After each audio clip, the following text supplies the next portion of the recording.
Now I'm starting at chapter 127 for Thursday. When I got home from school, Father was still out at work, so I unlocked the front door and went inside and took my coat off. I went into the kitchen and put my things on the table. And one of the things was this book which I had taken into school to show Shoban. I made myself a raspberry milkshake and heated it up in the microwave, and then went through to the living room to watch one of my Blue Planet videos about life in the deepest parts of the ocean. The video was about the sea creatures who live around sulfur chimneys, which are underwater volcanoes where gases are ejected from Earth's crust into the water. Scientists never expected there to be any living organisms there because it was so hot and so poisonous, but there are whole ecosystems there. I like this bit because it shows you that there is always something new that science can discover, and all the facts that you take for granted can be completely wrong. And also I like the fact that they are filming in a place which is harder to get to than the top of Mount Everest, but it is only a few miles away from sea level. And it is one of the quietest and darkest, most secret places in the surface of the earth. And I like imagining that I am there sometimes in a spherical metal submersible with windows that are 30 centimeters thick to stop them from imploding under the pressure. And I imagine that I am the only person inside it, and that is not connected to a ship at all, but can operate under its own power, and I can control the motors and move anywhere I want to on the seabed, and I can never be found. Father came home at 5:48 p.m. I heard him come through the front door. Then he came into the living room. He was wearing a lime green and sky blue check shirt, and there was a double knot on one of his shoes, but not on the other. He was carrying an old advert for Fusel's milk powder, which was made of metal and painted with blue and white enamel and covered with little circles of rust, which were like bullet holes, but he didn't explain why he was carrying this. He said, "Howdy, partner," which is a joke he does. I said, "Hello." I carried on watching the video and Father went into the kitchen. I had forgotten that I left my book lying on the kitchen table because I was too interested in the Blue Planet video. This is what is called relaxing your guard, and it is what you must never do if you're a detective. It was 5:54 p.m. when Father came back into the living room. He said, "What is this?" But he said it very quietly, and I didn't realize that he was angry because he wasn't shouting. He was holding the book in his right hand. I said, "It's a book I'm writing." And he said, "Is this true? Do you talk to Mrs. Alexander?" And he said very quietly as well, so I still didn't realize that he was angry. And I said, "Yes." And then he said, "Holy freaking Jesus, Christopher, how stupid are you?" This is what Shoban says is called a rhetorical question. It has a question mark at the end, but you are not meant to answer it because the person who is asking already knows the answer. It is difficult to spot a rhetorical question. Then Father said, "What the freak did I tell you, Christopher?" That was much louder. And I replied, "Not to mention Mrs. Shear's name in our house, not to go asking Mrs. Shears or anyone about who killed that bloody dog, and not to go trespassing in other people's gardens, and to stop this ridiculous bloody detective game, except I haven't done any of those things. I just asked Mr. Alexander about Mr. Shears because..." But Father interrupted me and said, "Don't give me that bollocks, you little punk. You knew exactly what you were bloody doing. I read the book, remember?" And he said this, he held up the book and shook it. "What else did I say, Christopher?" I thought that this might be another rhetorical question, but I wasn't sure. I found it hard to work out what to say because I was starting to get scared and confused. Then Father repeated the question, "What else did I say, Christopher?" And I said, "I don't know." And he said, "Come on. You're the freaking memory man." But I couldn't think. And Father said, "Not to go around sticking your freaking nose into other people's business." And what do? You go around sticking your nose into other people's business. You go around raking up the past and sharing it with every Tom, Dick, and Harry you bump into. What am I going to do with you, Christopher? What the freak am I going to do with you? I said, "I was just doing chatting with Mrs. Alexander. I wasn't doing investigating." And he said, "I asked you to do one thing for me, Christopher, one thing." And I said, "I didn't talk to Mrs. Alexander. It was Mrs. Alexander who..." But Father interrupted me and grabbed hold of my arm really hard. Father had never grabbed hold of me like that before. Mother had hit me sometimes because she was a very hot-tempered person, which means that she got angry more quickly than other people and she shouted more often. But Father was a very level-headed person, which means he didn't get angry as quickly and he didn't shout as often. So I was very surprised when he grabbed me. I don't like it when people grab me, and I don't like being surprised either, so I hit him, like I hit the policeman, when he took hold of my arms and lifted me onto my feet. But Father didn't let go, and he was shouting, and I hit him again, and then I didn't know what I was doing anymore. I had no memories for a while. I know it was a short while because I checked my watch afterward. It was like someone had switched me off and then switched me on again. And when they switched me on again, I was sitting on the carpet with my back against the wall, and there was blood on my right hand, and the side of my head was hurting. And Father was standing on the carpet a meter from in front of me, looking down at me, and he was still holding my book in his right hand, but it was bent in half and all the corners were messed up. And there was a scratch on his neck and a big rip in the shirt of his green and blue check shirt, and he was breathing really deeply. After about a minute, he turned and walked through the kitchen. Then he unlocked the back door into the garden and went outside. I heard him lift the lid of the dustbin and drop something into it and put the lid of the dustbin back on. Then he came into the kitchen again, but he wasn't carrying the book anymore. Then he locked the back door again and put the key into the little china jug that is shaped like a fat nun, and he stood in the middle of the kitchen and closed his eyes. Then he opened his eyes and he said, "I need a freaking drink." And he got himself a can of beer. All right, now chapter 131. These are some of the reasons why I hate yellow and brown. Yellow. 1, custard. 2, bananas. Bananas also turn brown. 3, double yellow lines. 4, yellow fever, which is a disease from a tropical America and West Africa which causes a high fever, acute nephritis, jaundice, hemorrhages, and it is caused by a virus transmitted by the bite of a mosquito called Aedes aegypti, which used to be called Stegomyia fasciata. And nephritis is inflammation of the kidneys. 5, yellow flowers, because I hate hay fever from flower pollen, which is one of 3 sorts of hay fever, and the other are from grass pollen and fungus pollen, and it makes me feel ill.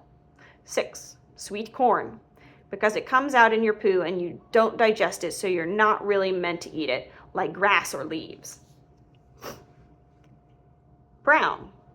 1, dirt. 2, gravy. 3, poo. 4, wood. Because people used to make machines and vehicles out of wood, and they don't anymore because wood breaks and goes rotten and has worms in it sometimes, and now people make machines and vehicles out of metal and plastic, which are much better and more modern. 5, Melissa Brown, who is a girl at school, who is not actually brown like Anil or Muhammad, it's just her name. But she tore my astronaut painting into 2 pieces, and I threw it away even after Mrs. Peters sellotaped it together again because it looked broken. Mrs. Forbes said that hating yellow and brown is just being silly. And Shobin said that she shouldn't say things like that, and everyone has favorite colors. And Shobin was right. But Mrs. Forbes was a bit right too, because it's sort of being silly. But in life, you have to take lots of decisions, and if you don't take decisions, you would never do anything because you would spend all your time choosing between things you could do. So it is good to have a reason why you hate some things and you like others. It is like being in a restaurant, like when Father takes me out to a Bernie Inn sometimes, and you look at the menu and you have to choose what you're going to have. But if you don't know if you are going to like something because you haven't tasted it yet. So you have favorite foods and you choose these, and you have foods you don't like and you don't choose these, and it is simple. Chapter 137. The next day, Father said he was sorry that he had hit me, and he didn't mean to. He made me wash the cut on my cheek with Dettol to make sure it wasn't infected. Then he got me to put a plaster on it so it didn't bleed.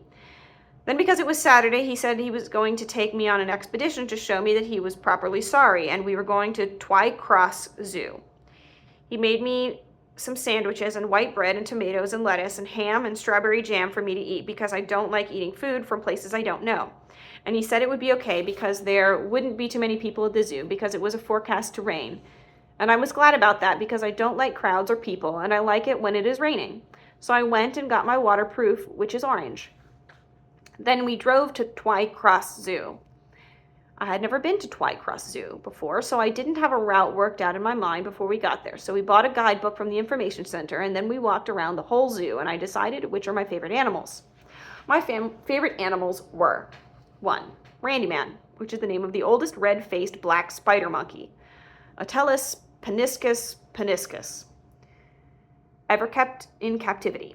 Randyman is 44 years old, which is the same age as father. He used to be a pet on the ship and have metal bands around his stomach, like in a story about pirates. 2. The Patagonian sea lions, which are called Miracle and Star. 3. Maliku, which is an orangutan. I liked it especially because it was lying in a kind of hammock made out of a pair of stripy green pajama bottoms, and on the blue plastic, notice next to the cage, it said it made the hammock itself. We went to the cafe, and father had plaice and chips and apple pie and ice cream and a pot of Earl Grey tea, and I had my sandwiches, and I read the guidebook to the zoo. And father said, "I love you very much, Christopher. Don't ever forget that. And I know I lose my rag occasionally. I know I get angry. I know I shout. And I know I shouldn't. But I only do it because I worry about you, because I don't want to see you getting in trouble, because I don't want you to get hurt. Do you understand?" I didn't know whether I understood, so I said, "I don't know." And father said, "Christopher, do you understand that I love you?" And I said, "Yes." Because loving someone is helping them when they get in trouble and looking after them and telling them the truth. And father looks after me when I get into trouble, like coming to the police station, and he looks after me by cooking meals for me, and he always tells me the truth, which means that he loves me. And then he held up his right hand and spread his fingers out in a fan, and I held up my left hand and spread my fingers out in a fan, and we made our fingers and thumbs touch each other. Then I got out a piece of paper from my bag, and I did a map of the zoo from memory as a test. The map was like this.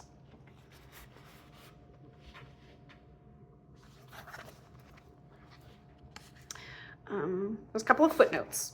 The dhole is the Indian wild dog, and it looks like a fox, and the langur is the Entellus monkey. When we went and looked at the giraffes, and the smell of their poo was like the smell inside the gerbil cage at school when we had gerbils, and when they ran, their legs were so long it looked like they were running in slow motion. Then father said we had to go home before the roads got busy. All right. Chapter 139. I like Sherlock Holmes, but I do not like Sir Arthur Conan Doyle, who is the author of Sherlock Holmes' stories. That is because he wasn't like Sherlock Holmes, and he believed in the supernatural. And when he got old, he joined the Spiritualist Society, which meant that he believed you could communicate with the dead. And this was because his son died of an influenza during the First World War, and he still wanted to talk to him. And in 1917, something famous happened called the case of the Cottingley Fairies. 2 cousins called Francis Griffiths, who was 9 years old, and Elise Wright, who was 16 years old, said that they used to play with fairies by a stream called Cottingley Beck, and they used Francis's father's camera to take 5 photographs of the fairies like this.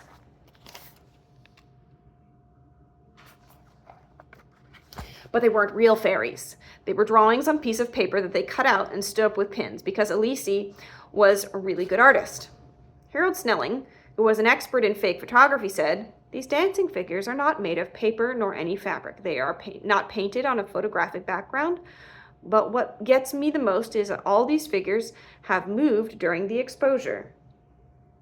But he was being stupid, because paper would move during an exposure, and the exposure was very long, because in the photograph you can see a little waterfall in the background and it's blurred.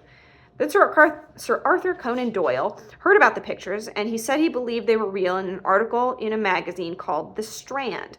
But he was being stupid too, because if you look at the pictures, you can see that the fairies are just like the fairies in old books. And they have wings and dresses and tights and shoes, which is like aliens landing on Earth and being like Daleks from Doctor Who, or Imperial stormtroopers from the Death Star in Star Wars, or little green men like in the cartoons of Aliens.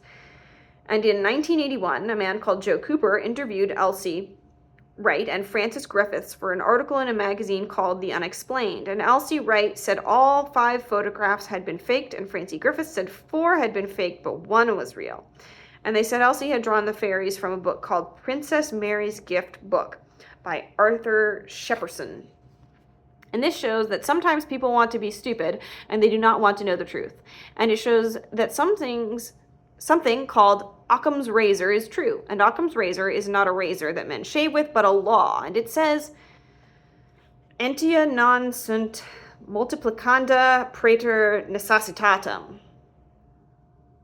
which is Latin, and it means no more things should be presumed to exist than are absolutely necessary, which means that a murder victim is usually killed by someone known to them, and fairies are made out of paper, and you can't talk to someone who is dead. All right. All done.